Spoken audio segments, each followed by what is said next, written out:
Hello and welcome to this Oak Tree English video on spelling rules.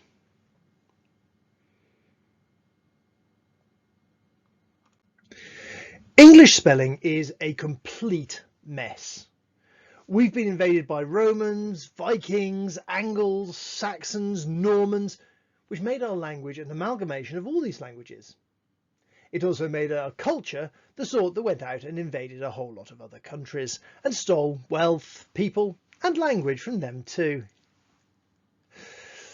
This linguistic sharing means that English spelling has only a loose connection to pronunciation and is often very, very difficult. Some spellings are history lessons, such as colour having a U in it because it comes from French, cow meat being called beef from the Normans, pneumonia having a silent P because it comes from a Greek word. There are, however, a few rough rules which you can learn which may help you work out some spelling. The ones we're going to cover in this video are I before E, the CVC doubling rule, magic E, affixes, which includes prefixes and suffixes, and some pluralizing rules. With these rules, you should find spelling much easier. Let's look at them one at a time. Let's go!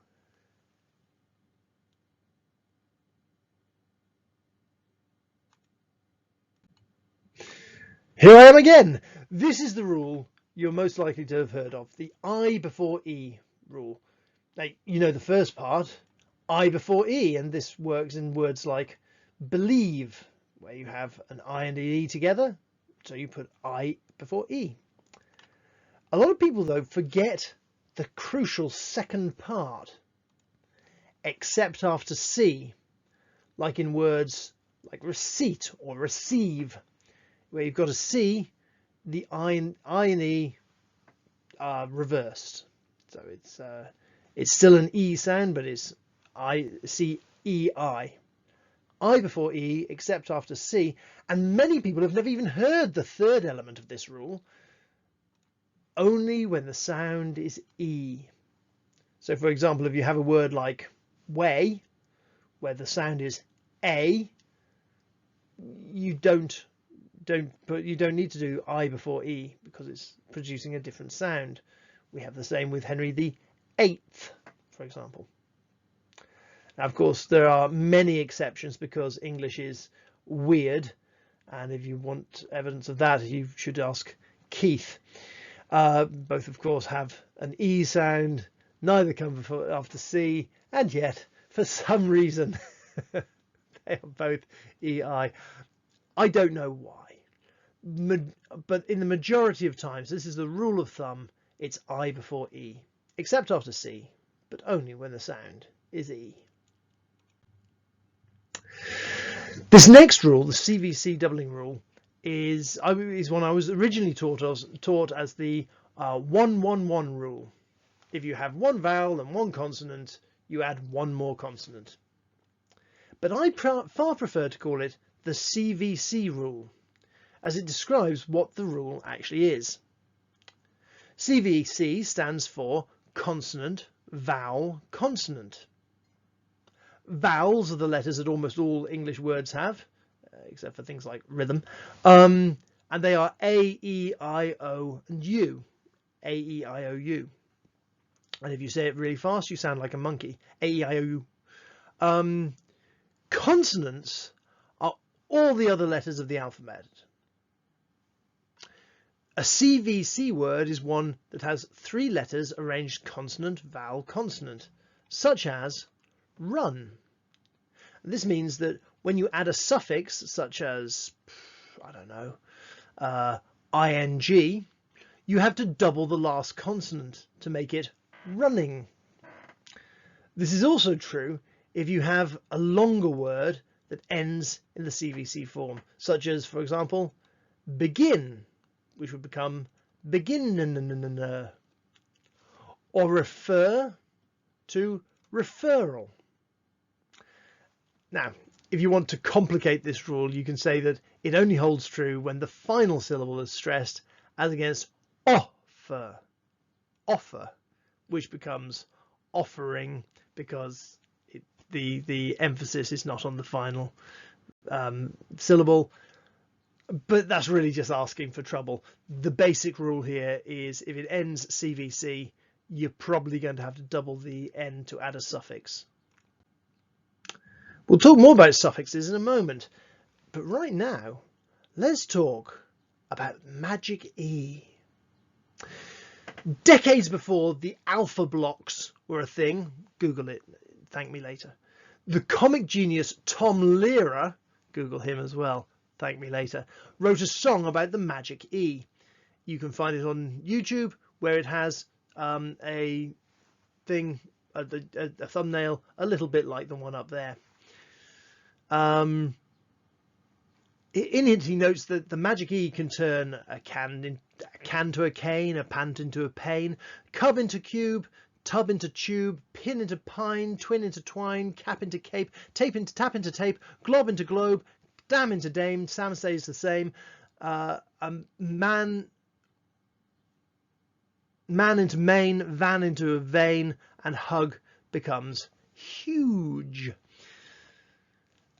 What all this means is that the E changes the sound of the vowel, as we see in Tom Lehrer's examples. Where this gets more complicated is when you need to add a suffix. That's a bit tagged onto the end. We'll talk about those in a moment. Particularly when it's beginning with a vowel such as ing, ed, er, est, able, etc., able. In that situation, you usually drop the silent E and the vowel will retain its magicked form.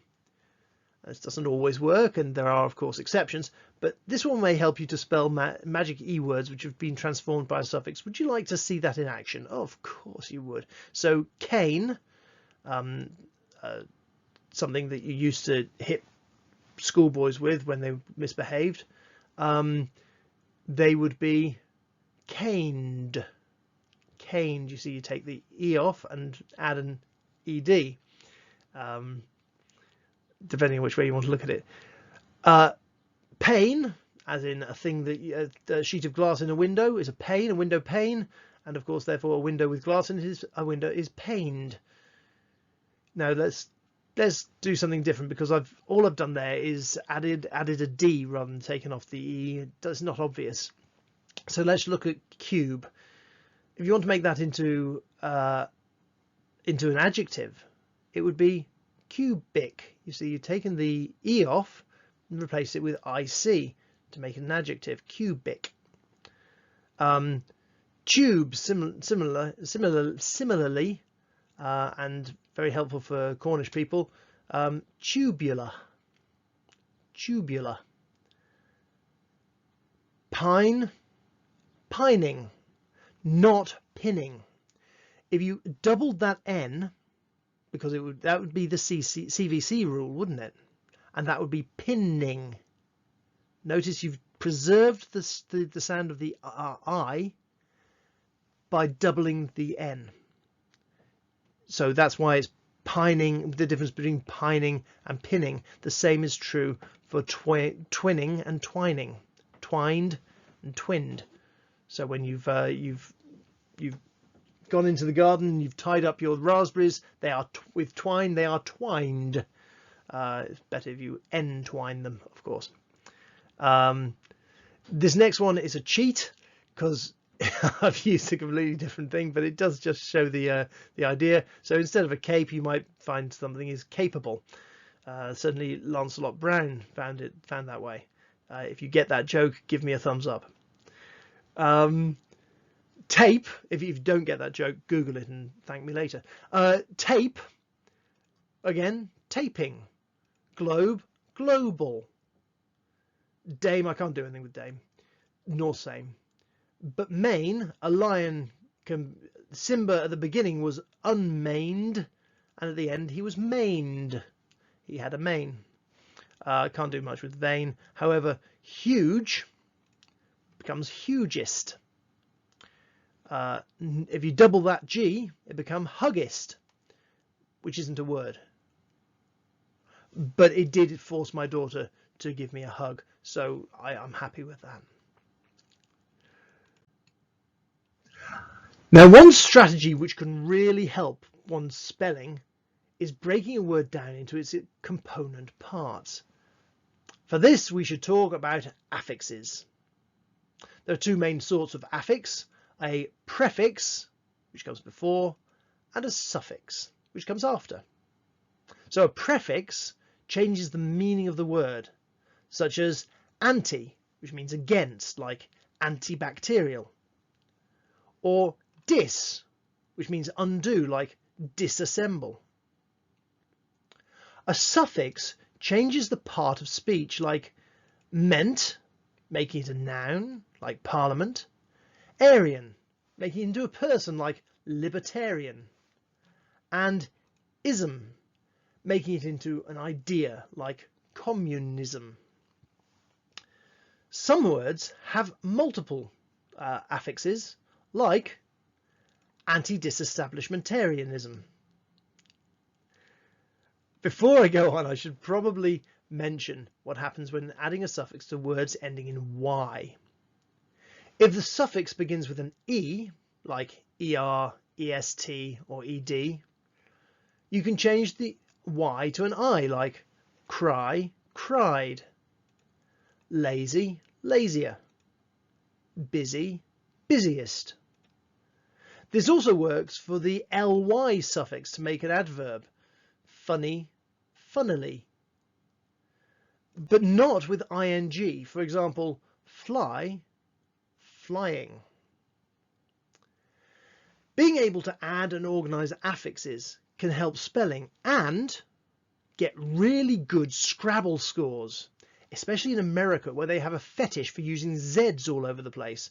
They call them Zs, especially in the suffix Is, which is usually spelled with an S in civilized British English. When we talk about more than one thing, we pluralize, spelt with an S, the noun. The majority of words pluralize with an S, like, for example, one chicken, two chickens. However, some are tricky, and it's worth spending a moment breaking them down. Firstly, if a word ends in a dentalingual fricative, which of course you all know is a hissing sound where air is pushed out of your mouth through your teeth, denta, and tongue, lengua, like s, z, ch, sh, or x. Yeah, those endings there. We pluralize using es. For example, foxes, churches, buses. This is also true of adding the third person s. He flashes his light and catches 3 buses. Foxes in boxes going to churches in buses. He flashes his light and catches 3 buses.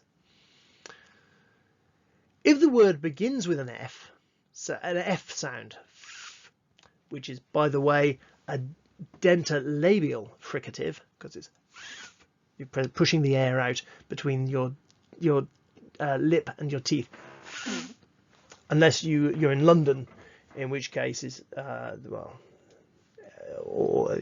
Londoners pronounce it differently, for fun, I think. So it's things like shelf or loaf or knife.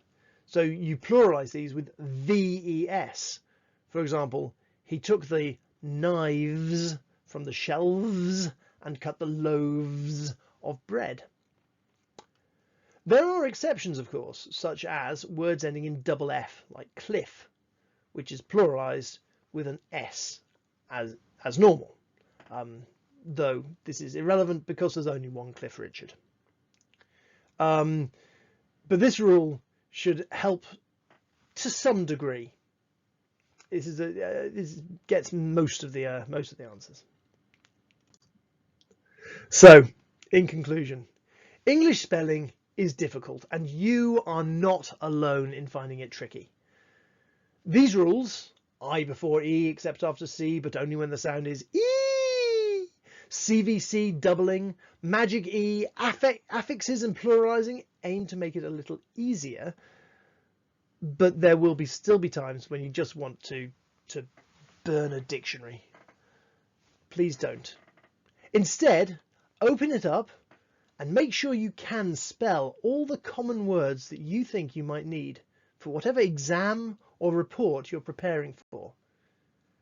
Now, if you happen to be dyslexic, then there is provision made for you in exams. It's usually 25% extra time. Make use of it to check and double check your work. There's no quick fix, I'm afraid. I hope you've enjoyed this video and found it helpful. If so, please remember to like, share and subscribe to Oak Tree English.